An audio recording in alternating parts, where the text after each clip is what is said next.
On a décidé ce matin de se mettre sur la terrasse, Olivier et moi, d'abord parce que pour vous y convier, c'est-à-dire que cette terrasse qui se situe donc juste à côté du service jeunesse, n'hésitez pas à venir pour voilà, passer du bon temps, lire à l'extérieur, et c'est en ça que, enfin, en tout cas, c'est fait exprès pour ça.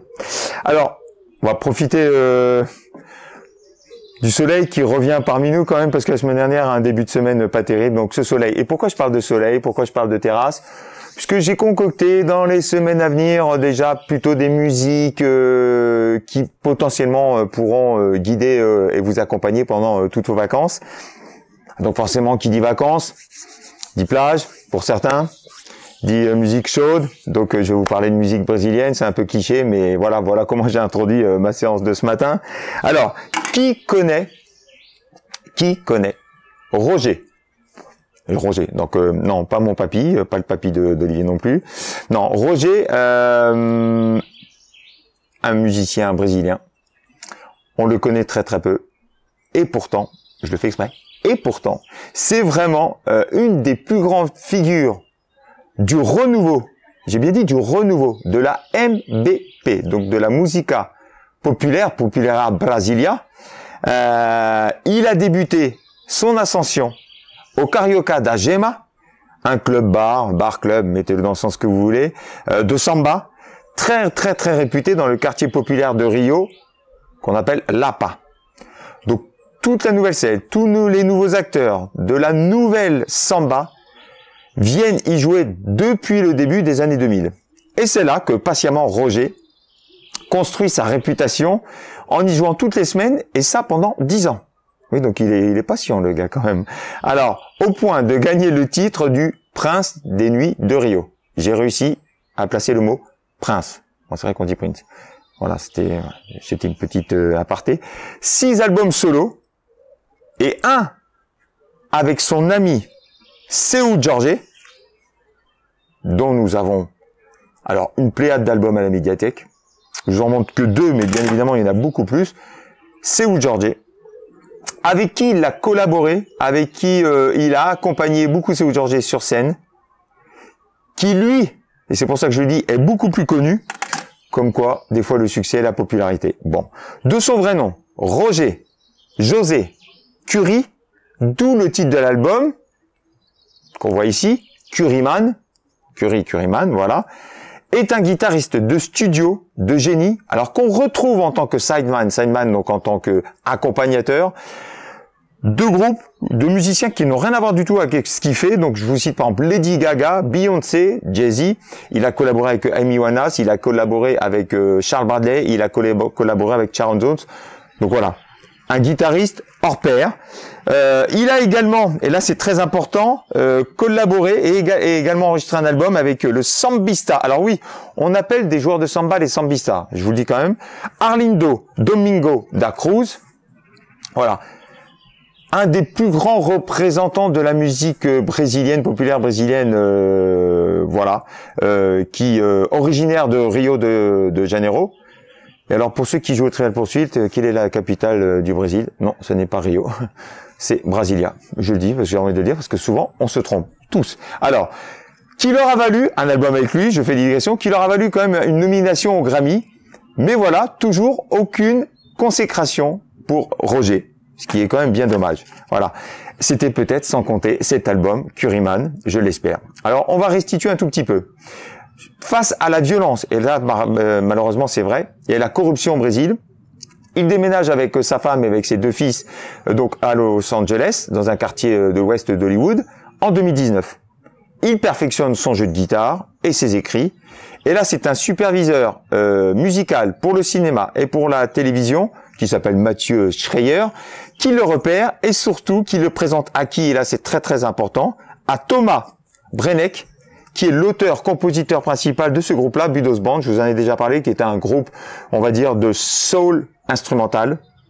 Voilà, labellisé chez Dapton Records, donc label de qualité, mais qui est aussi à la tête du Mehanan Street Band. Et alors, il y a un petit C, donc chronique, je vous en avais déjà parlé. Donc là, gage de qualité. C'est vraiment la rencontre décisive. Ensemble, donc, ils concoctent cet album magnifique, prodigieux, envoûtant, mélangeant donc les musiques traditionnelles du Brésil, la samba, j'ai bien dit la samba, pas la bossa, et donc la funk et le soul. Cet album lance également le nouveau label donc du coup de Thomas Schrebrenek, donc qui s'appelle Diamond West. Alors, un album qui explore les thèmes de la nature, les racines indiennes et africaines du Brésil, entre autres. Tout a été enregistré à la manière des années 70, donc tous les musiciens rassemblés dans un studio. Et il y a surtout des magnifiques cordes qui ont été rajoutées ensuite, donc de retour au Brésil, par le spécialiste du genre qui s'appelle Arthur Verroquet. Et je vous montre une photo de Arthur Verroquet, bien évidemment. C'est pareil, lui, c'est le spécialiste des mélanges entre la samba, le MBP, la fameuse MBP, la soul, le funk. Arthur Verroquet. Voilà. Et c'est vrai que je pense, j'ai bien réécouté, je pense que cet album, sans les Somptuous Chords, ne serait pas le même album. On va commencer par ce premier titre, Pra Vida, à la vie. Donc véritablement, on débute dans une ambiance western, véritablement, pour se transformer donc en samba jubilatoire, sublimé donc par le fameux orchestre de cordes, une entrée fraîche, tropicale. L'orchestre ajoute cette touche, moi je trouve, de dépaysement solaire du Brésil à la vie.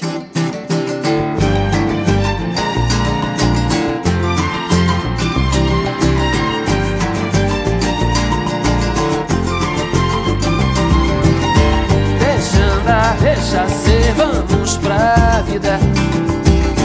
Quem chorou, quem sofreu com a partida. Eu gosto dela, une ligne de basse, une rythmique de guitare sambiste, syncopée, presque à contretemps comme un calypso jamaïcain, encore entraînant et dansant, vraiment pour cet été.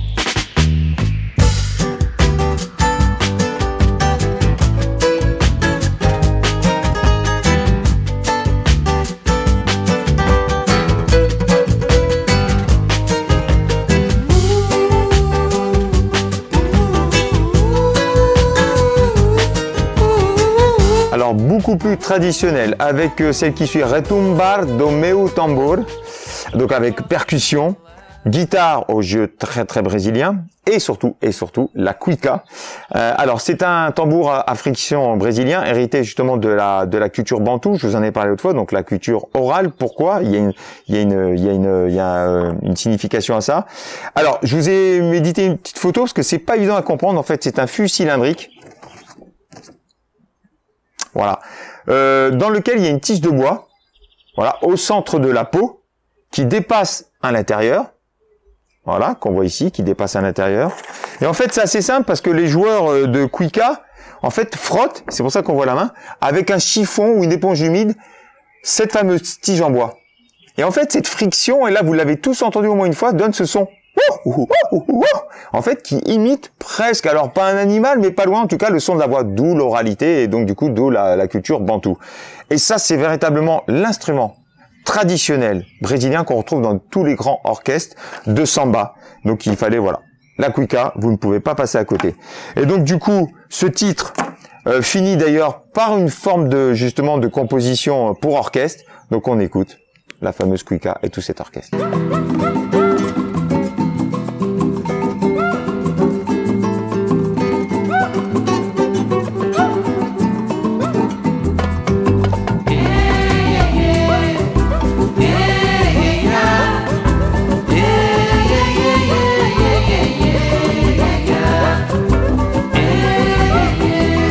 Voilà, avec tout de même quand même qu'un orgue 70s en arrière-plan, hein. Et ça c'est vrai pour tout le long de l'album. Alors, Misterio da Raça, la samba soul, dans toute sa splendeur, des cordes somptueuses, toujours, hein, véritablement ces fameuses cordes, c'est très dépaysant, on sent le sable chaud, on sent les soirées d'été qui se profilent, on écoute avec ce goût de vacances.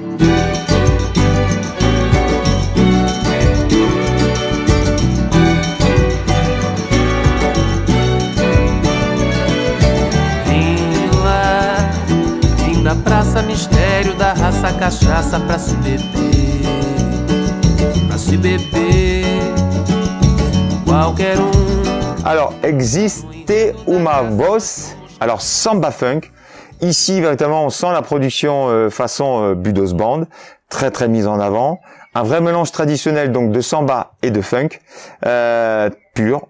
On pense donc à Seu Jorge, je vous ai montré une photo tout à l'heure, son ami. Mais on pense aussi à Fernanda Abreu. Si vous ne connaissez pas, c'est une chanteuse et musicienne de funk, c'est très très bien. On pense à Lénine, on pense à Tom Zé, tous ces acteurs de la MBP, Musica Populara Brasiliana, voilà, Brasilia, pardon. On pense au mélange de rhythm and blues, on pense à la soul, on pense à la funk. Moi, j'appelle ça de la samba pop funk. Existe uma voz. Em cada de nós existe uma voz que mostra o caminho certo pra quem tá esperto, que mostra o caminho certo pra ficar esperto. Às vezes no meio da jogada tem uma encruzilhada de cara pra gente saber se vai, se corre, se. Alors le titre qui suit, beaucoup plus calme, tragique, mélodramatique, j'ai appelé ça tragico, mélodramatico, pour mettre un petit peu de, voilà, de fun, avec le C, ou, fort, falar, de amor, faut pas se tromper, et l'apport un petit peu du jazz orchestral et assez langoureux, encore donc ces magnifiques cordes dignes des plus grands orchestres, presque moi j'y vois un peu de Michel Legrand, c'est-à-dire qu'on est transporté dans une atmosphère de musique de film, j'y vois un petit peu de l'affaire Thomas Crown, magnifique titre. Se eu for falar de amor, é difícil não chorar.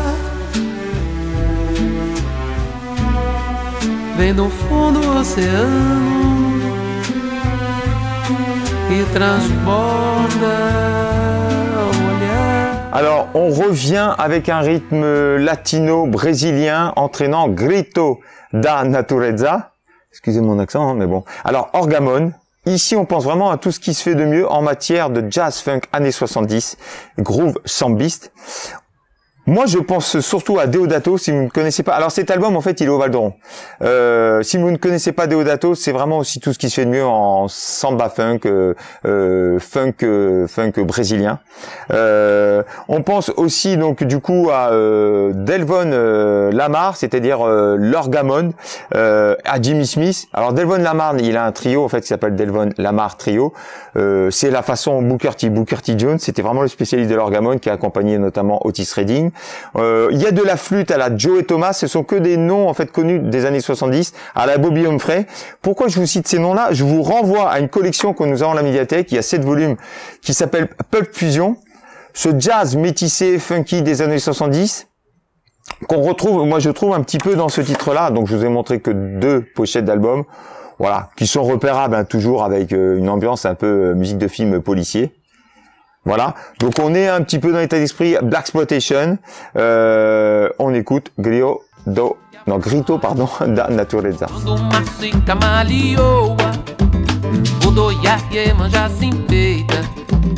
Onde acaba o caminho, onde o céu se reflete, o sol e a lua fazem seu ninho.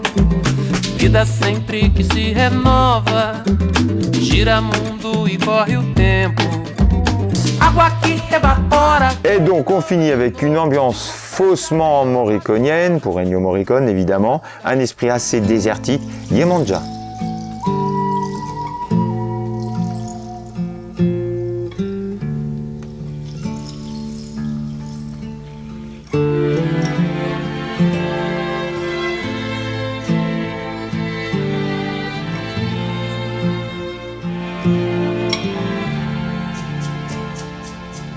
Voilà, vraiment une samba modernisée, une relecture de la nouvelle samba, une vibrante, moi je trouve, renaissance musicale de la samba brésilienne.